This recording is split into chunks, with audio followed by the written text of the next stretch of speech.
3D in the UK, the US is growing very, very quickly, and across Europe. Worldwide, there are something in the region of 16,000 digital screens, of which about 50% of those, around 8,000, probably more now, are supporting 3D, which is around about 8% of all cinemas worldwide. From the television side, it's growing very quickly. All the major manufacturers of televisions are producing 3D screens, which I believe are also available here in the UAE.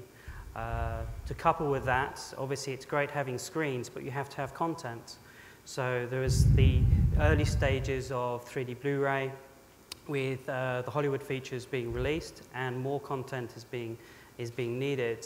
And on top of that, there are TV channels which are starting to launch.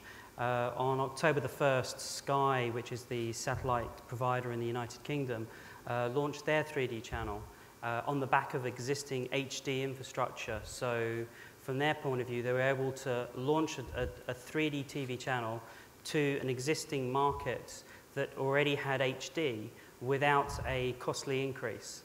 The only problem is with 3D television is that you actually have to buy a specially designed 3D TV for that purpose, and that obviously means an additional outlay. What it doesn't mean is the set-top boxes, this is an example for Sky, you don't have to pay any additional for that. 6 of the top 10 internationally grossing theatrical films are 3D films. And this is not just North America box office, but this is international box office.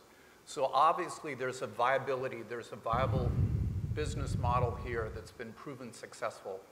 And this is only one tip of the spear, as they like to say. What's really going to come online in the next 2 years will be television. I think television has a much bigger upside for 3D and the demand. Conversely, backing to Angus's point, the chicken and the egg concept, the demand for content for 3D television is going to grow exponentially in the next 5 years.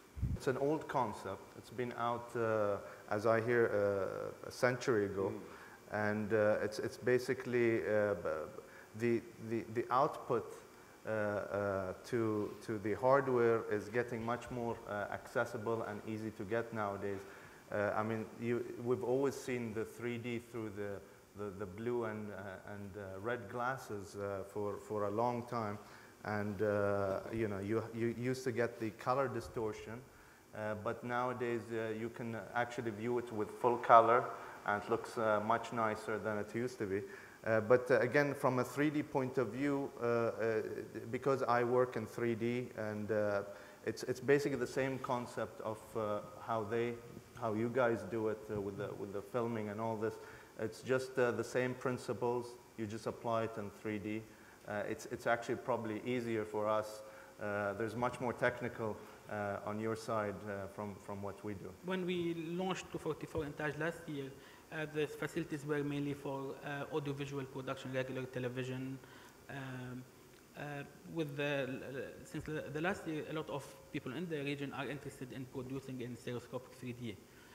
So we decided to give the tools for filmmakers and producers to have that. So recently we invested in the tools and hardware and software for producing and post-producing stereoscopic 3D. We have now, my team over the last couple of weeks are shooting in Abu Dhabi, experimenting the shooting, the editing, processing.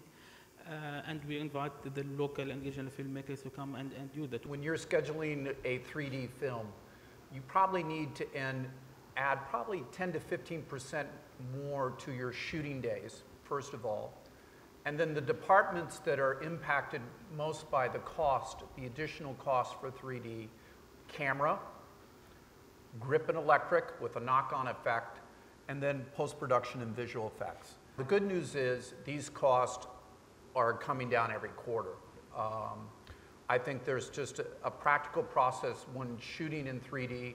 For those who are familiar with 2D filmmaking, if you're shooting 26, 28 camera setups per day, in 3D, you're probably 18 to 22 setups a day. When we're talking about technology, I mean, here I have a laptop. It's a 3D laptop. You can play 3D on it. It was bought in a normal electrical store in the UK for around £600. So the technology is becoming more available. When we're talking about online and internet, these are the sort of the tools that would allow that part of the market to grow very quickly. And in this region especially, there's a lot of interest in technology. So these sort of tools and 3D television, I think compared to 3D cinema, is where we would expect 3D to develop and evolve the most quickly.